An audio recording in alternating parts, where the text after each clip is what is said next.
الحمد لله رب العالمين والصلاة والسلام على سيد المرسلين وخاتم النبيين. اعوذ باللہ من الشیطان الرجیم. بسم اللہ الرحمن الرحیم. سورۃ النحل آیت نمبر 15 سے وَأَلْقَى فِي الْأَرْضِ رَوَاسِيَ، اور اس نے ڈال دیے زمین میں مضبوط پہاڑ، ان تمید بکم، تاکہ نہ ہلتی رہے وہ تمہارے ساتھ۔ اللہ تبارک و تعالیٰ کی نعمتوں کے تذکرے میں پہاڑوں کا تذکرہ بھی کیا اور ان کا عظیم فائدہ بتایا۔ پہاڑوں کو اللہ تبارک و تعالیٰ نے زمین کے اندر کیلوں اور میخوں کی طرح گاڑ دیا ہے، جیسا کہ سورہ نبا میں آتا ہے والجبال اوتادا، کہ اس نے پہاڑوں کو میخیں بنایا ہے اور کیل بنایا زمین کے لیے۔ تو یہاں فرمایا وَأَلْقَى فِي الْأَرْضِ رَوَاسِيَ، اس نے زمین میں مضبوط پہاڑ ڈال دیے۔ کیوں ڈالے؟ ان تمید بکم، تاکہ وہ حرکت نہ کرے تمہارے ساتھ۔ دیکھیں زمین میں کچھ گہرائیاں ہیں، جھیلیں ہیں اور سمندر ہیں، کھائیاں ہیں گہری، تو کچھ حصے انتہائی گہرے ہیں۔ تو پھر پہاڑوں کی صورت میں کچھ جگہیں اللہ نے اونچی کر دی ہیں تاکہ وہ بیلنس برابر رہے، ورنہ تو جو جگہیں گہری ہیں سمندروں کی صورت میں، جھیلوں اور کھائیوں کی صورت میں، تو پھر وہ جگہ تو جھک جاتی اور دوسری طرف اونچی ہو جاتی۔ یا پھر زمین جیسے پانی پہ کھڑی ہے تو یہ تو پھر ہلتی رہتی، جیسے جہاز، بحری جہاز یا کشتیاں وہ ہلتے ہیں، تو پھر انسانی زندگی اس پر آسان نہ ہوتی کہ اگر زمین ہر وقت ہلتی رہتی، حرکت کرتی رہتی، تو اس پر رہنا مشکل ہو جاتا۔ دیکھیں زلزلے جب آتے ہیں اللہ تبارک و تعالیٰ ان پہاڑوں کے باوجود بھی زمین کو ہلا کے دکھاتا ہے کہ دیکھو اگر ہمیشہ ہی ایسے ہلتی تو کیا ہوتا، کہ چند سیکنڈوں میں کتنا تباہیاں ہو جاتی ہیں اور شہر کے شہر زمین بوس ہو جاتے ہیں۔ وَأَلْقَى فِي الْأَرْضِ رَوَاسِيَ، اور اس نے زمین میں مضبوط پہاڑ ڈال دیے، ان تمید بکم، تاکہ وہ نہ حرکت کرے تمہارے ساتھ، وَأَنْهَارًا وَسُبُلًا لَعَلَّكُمْ تَهْتَدُونَ، اور اس نے دریا پیدا کیے۔ انہار نہر کی جمع ہے، نہر عربی میں دریا کو کہتے ہیں، اور اس نے دریا پیدا کیے، اور سبلن، اس نے راستے بنائے، لعلکم تہتدون، تاکہ تم راہ پاؤ۔ یہ قدرتی راستے جو ہوتے ہیں، اب یہ ہائی ویز بن گئے اور طرح طرح کے راستے نکال لیے گئے، ورنہ آج سے 1000 سال پہلے دیکھ لیں تو اس طرح سڑکیں تو نہیں ہوتی تھیں، تو پھر کیسے لوگ ایک شہر سے دوسرے شہر، ایک ملک سے دوسرے ملک جاتے تھے؟ تو یہ قدرتی راستے اللہ تبارک و تعالیٰ نے بنائے، ورنہ یہ زمین ایک جیسی ہوتی ساری اور کوئی راستے نہ ہوتے تو پھر کیسے وہ انسان سفر کرتا اور کیسے ایک جگہ سے دوسری جگہ جاتا؟ تو یہ بھی اللہ تبارک و تعالیٰ کی قدرت ہے۔ اسی طرح کھیتوں وغیرہ کو سیراب کرنے کے لیے اللہ تبارک و تعالیٰ نے دریا رکھ دیے ہیں اور پھر نہروں کا جال بچھایا ہے۔ اور یہ راستے کیوں بنائے؟ لعلکم تہتدون، تاکہ تم راہ پاؤ۔ وعلامات، اور اس نے علامتیں بنائی ہیں، یعنی راستے معلوم کرنے کے لیے علامتیں رکھی ہیں، نشانیاں رکھی ہیں۔ جیسے مثلا درخت ہوتے ہیں، پہاڑ ہوتے ہیں، ٹیلے ہوتے ہیں، تو ان کے ذریعے علامتیں معلوم کی جاتی ہیں، فلاں درخت کے پاس یا فلاں پہاڑ جس طرف ہے یا فلاں ٹیلہ جس طرف ہے، یہ فلاں جگہ کو یہ راستہ جاتا ہے۔ تو اس طرح مختلف قسم کی اللہ تبارک و تعالیٰ نے علامتیں بنا دی ہیں، جیسا کہ آج کل یہ مصنوعی علامتیں بنائی جاتی ہیں، آپ روڈوں پہ دیکھ لیں، جو بڑے روڈ ہوتے ہیں تو ان پہ وہ بورڈ لگے ہوتے ہیں، تو لکھا ہوتا ہے ابھی فلاں سڑک اس طرف جا رہی ہے، یا تیر کے نشان بنے ہوتے ہیں. تو یہ مصنوعی علامتیں ہیں. تو ایسے ہی قدرتی طور پر اللہ تبارک و تعالیٰ نے رہنمائی کے لیے علامتیں رکھی ہیں. وَبِالنَّجْمِ هُمْ يَهْتَدُونَ، اور ستاروں کے ذریعے بھی وہ راہ معلوم کرتے ہیں. ستارے بھی راہ معلوم کرنے کا ذریعہ ہے. ایک تو ان سے وقت کا بھی پتہ چلتا ہے، اور دوسرا ان سے راہ بھی معلوم ہوتے ہیں.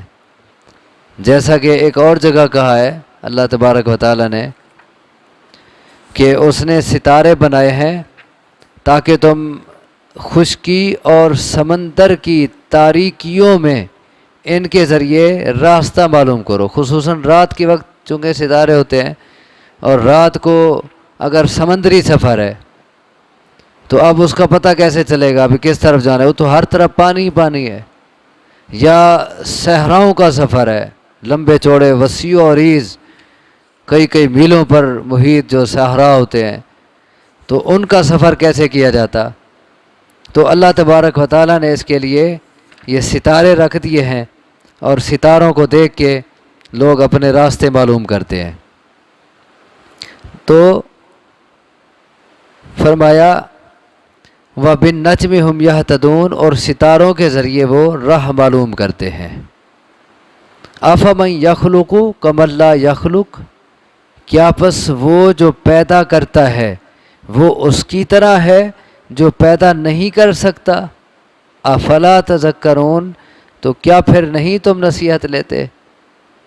اب دیکھیں اللہ تبارک و تعالیٰ نے اتنا چیزوں کا تذکرہ کیا ہے پیچھے، کئی دنوں سے یہ ہمارا سبق چل رہا ہے کہ کتنا نعمتیں اللہ نے پیدا کی ہیں. آخر میں پوچھا کہ دیکھو میں نے یہ ساری چیزیں پیدا کی ہیں، اب جن کو تم میرے سوا پکارتے ہو، اللہ کہتا ہے دکھاؤ کہ انہوں نے کیا پیدا کیا ہے.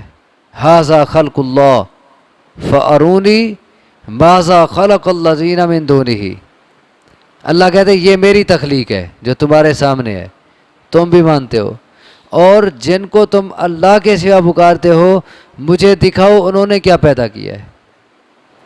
اور ظاہر ہے جواب تمہارا نفی میں ہوگا کہ انہوں نے کوئی بھی چیز پیدا نہیں کی، ہر چیز کا خالق اللہ ہے. تو پھر اس سے اللہ تبارک و تعالی اپنے الہ ہونے کی دلیل پیش کر رہے ہیں کہ جو ہر چیز کا خالق ہے، جو اتنا نعمتیں تمہیں عطا کرنے والا ہے، جس نے ہر چیز بنائی ہے، کیا پھر وہ بے بس ہستیوں کے برابر ہو گیا؟ اور جو بے بس ہیں، جو کوئی چیز پیدا نہیں کر سکتے، وہ اللہ کے شریک بن گئے، اللہ کے برابر ہو گئے. افلا تذکرون، تمہیں سمجھ کیوں نہیں آتی بات؟ تم اصل حقیقت کو سمجھتے کیوں نہیں؟ افلا تذکرون، کیا پھر نہیں نصیحت لیتے تم؟ وَإِن تَعُدُّوا نِعْمَةَ اللَّهِ لَا تُحْصُوهَا، اور اگر تم شمار کرو اللہ کی نعمت کو تو تم نہیں شمار کر سکو گے انہیں. اللہ تبارک و تعالیٰ کی یہ جو نعمتیں تمہارے سامنے رکھی گئی ہیں، یہ تو چند ایک ہیں. اگر تم ساری نعمتیں اللہ کی شمار کرنے لگو تو تمہارے شمار سے باہر ہیں، ان گنت نعمتیں ہیں. ان اللہ لغفور الرحیم، بے شک اللہ البتہ بہت بخشنے والا ہے، بہت رحم کرنے والا ہے. یہ صفت یہاں کیوں ذکر کی کہ دیکھیں اللہ تبارک و تعالیٰ نے یہ نعمتیں تمہیں دی ہیں، اور ہر نعمت کے بعد مقصد بیان ہوا ہے نعمتیں دینے کا، تاکہ تم نصیحت حاصل کرو، تاکہ تمہیں عقل آ جائے، شاید کہ تم غور و فکر کرو. اور کہیں فرمایا لعلکم تشکرون، تاکہ تم شکر ادا کرو. تو ان نعمتوں کا مقصد کیا ہے؟ شکر ادا کرنا. لیکن انسان اللہ کی نعمتیں حاصل کر کے شکر ادا نہیں کرتے، لیکن وہ تب بھی نعمتیں دیتا رہتا ہے. وہ شکر اوروں کا ادا کرتے ہیں، اللہ کی نعمتیں پا کے صدقے، نظر نیاز، منوتیاں جسے کہتے ہیں ہماری اصطلاح میں، وہ اوروں کے نام کی ہوتی ہے. تو اس کے باوجود بھی وہ دیتا رہتا ہے. یہ کیا ہے؟ غفور و رحیم ہے، معاف کرنے والا ہے اور رحم کرنے والا جو ہے، وہ شکر نہ کرنے کی وجہ سے روک نہیں دیتا۔ دیکھیں آپ ذرا اپنے آپ کو دیکھیں، آپ کسی کو کوئی چیز دیں اور وہ بجائے اس کے کہ آپ کا شکر ادا کرے، وہ شکر کسی اور کا ادا کرنے لگ جائے۔ چیز آپ نے دی کسی کو اور شکر ادا کر رہے اور اوروں کا، تو کیا حال بنے گا اس وقت آپ کا؟ آپ تو اسے دینا ہی چھوڑ دیں گے، بھی دی میں نے چیز ہے اور شکر اوروں کے ادا ہو رہے ہیں، مجھے پوچھا ہی نہیں اس نے، تو آپ دل برداشتہ ہو جائیں گے، نہیں دیں گے اسے دوبارہ۔ لیکن اللہ کی رحمت دیکھیں کہ اکثر لوگ نہ شکرے ہیں، لیکن اس کے باوجود دنیا میں وہ اپنی نعمتیں روک نہیں رہا، وہ دے رہا ہے۔ اس لیے کہا ان اللہ غفور غفور الرحیم، بے شک اللہ البتہ بخشنے والا ہے، رحم کرنے والا ہے۔ واللہ یعلم ما تسرون وما تعلنون، اور اللہ جانتا ہے جو تم چھپاتے ہو اور جو ظاہر کرتے ہو۔ نعمتیں تمہیں دنیا میں دے رہا ہے، لیکن تمہارے اندر باہر کا پتہ ہے اسے سارا۔ یہ دنیا ختم ہونی ہے، ایک دن حساب کا آنا ہے، اور اس وقت پھر تمہارا حساب ہوگا بھی تمہارے باہر کیا تھا، تمہارے اندر کیا تھا، باہر سے تم کیسے تھے، اندر سے کیسے تھے، تمہارا ظاہر کیسا تھا، تمہارا باطن کیسا تھا، لوگوں کے سامنے تم کیسے ہوتے تھے، تنہائیوں میں کیسے ہوتے تھے، تمہارا دن کیسا ہوتا تھا، تمہاری رات کیسے ہوتی تھی۔ یہ سارا کچھ اللہ کو پتہ ہے، اور اس نے پھر اس کا حساب لینا ہے۔ واللہ یعلم ما تسرون وما تعلنون، اور اللہ جانتا ہے جو تم چھپاتے ہو اور جو ظاہر کرتے ہو۔ والذین یدعون من دون اللہ لا یخلقون شیئا وهم یخلقون، اور وہ جنہیں وہ پکارتے ہیں اللہ کے سوا، وہ نہیں پیدا کر سکتے کچھ بھی، اور وہ پیدا کیے جاتے ہیں۔ اللہ کون ہے؟ ہر چیز کا خالق، ہر چیز پیدا کرنے والا، ہر چیز بنانے والا۔ اور جن کو یہ لوگ پکار رہے ہیں، اللہ کا شریک سمجھتے ہیں اور ان کو مشکلات میں پکارتے ہیں، انہوں نے ایک چیز بھی پیدا نہیں کی، ایک ذرہ برابر بھی چیز کے بھی خالق نہیں ہے، بلکہ وہ خود اپنی تخلیق میں اللہ کے محتاج ہیں، انہیں خود بنایا گیا ہے، وہ اپنے خالق بھی نہیں ہے۔ اور اس کے ساتھ ساتھ اموات غیر احیاء، وہ مردہ ہیں، زندہ نہیں ہے۔ اب کتنا واضح دو ٹوک بات کر دی، وہ مردہ ہیں۔ اب اتنا اللہ کہتا، بات تو پوری تھی، جو مردہ ہو وہ زندہ نہیں ہوتا۔ تو آگے پھر کہا زندہ نہیں ہے، تاکید کے طور پر کہا، بات تو وہی ہے، مردہ ہے زندہ نہیں ہے، تاکید کے لیے کہا۔ اب دیکھیں جو لوگ قبر والوں کو بلا رہے ہوتے ہیں، تو ہم کہیں جی مردوں کو بلا رہے ہو، وہ کہتے ہیں تمہارے مردہ ہوتے ہیں، ہمارے زندہ ہیں، کہتے ہیں کہ نہیں کہتے؟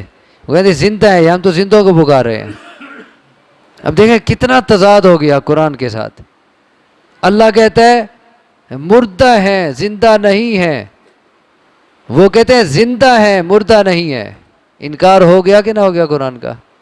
واضح انکار ہے، اور ایک آیت کا انکار بھی یہ کفر ہوتا ہے۔ فرمایا کہ جن کو یہ لوگ اللہ کے سوا پکارتے ہیں، وہ کوئی بھی چیز پیدا نہیں کر سکتے، وہ خود پیدا کیے جاتے ہیں، مردہ ہیں، زندہ نہیں ہیں۔ وما یشعرون ایان یبعثون، اور نہیں شعور رکھتے وہ کہ کب وہ اٹھائے جائیں گے۔ انہیں تو اپنا پتہ نہیں ہے کہ انہیں قبر سے کب اٹھایا جائے گا، اوروں کا پتہ انہیں کیسے لگے گا؟ انہیں کیسے معلوم ہوگا کہ کوئی انہیں پکار رہا ہے کتنا سینکڑوں اور ہزاروں میل سے؟ انہیں تو اپنے بارے میں خبر نہیں ہے۔ اور جس کو اپنی خبر نہ ہو اسے کہیں یہ سب کچھ جانتا ہے، یہ عالم الغیب ہے، یہ حاضر ناظر ہے، جس کو اپنی خبر نہیں ہے۔ تو کتنا دیکھیں احمقانہ بات ہے، کتنا لوگوں کی سوچ بالکل بیوقوفی پہ مبنی ہے۔ اصل انہیں صحیح راہ دکھائی ہی نہیں جاتی، انہیں حقائق بتائے نہیں جاتے، انہیں قرآن سنایا ہی نہیں جاتا، انہیں بس قصے کہانیوں پہ رکھا جاتا ہے۔ اچھا، اس میں ایک اور مغالطہ لوگوں میں پیش کیا جاتا ہے کہتے ہیں جی یہ جتنا آیات ہے نا اس قسم کی یہ بتوں کے متعلق ہیں. یہ جو قبر والے ہیں نا، ہم کوئی بتوں کو تھوڑا پوجتے ہیں، بتوں کو تھوڑا پکارتے ہیں، ہم تو قبر والوں کو پکارتے ہیں. اور قرآن میں یہ جو آیات ہیں یہ تو بتوں کے بارے میں ہے، یہ قبر والوں کے بارے میں نہیں ہے. تو دیکھیں پہلی بات تو یہ ہے کہ آخر وہ بھی کوئی اتنا بالکل کورے نہیں تھے عقل کے کہ وہ خود پتھر سے ایک چیز تراشیں اور کہیں یہ سب کچھ کر رہا ہے.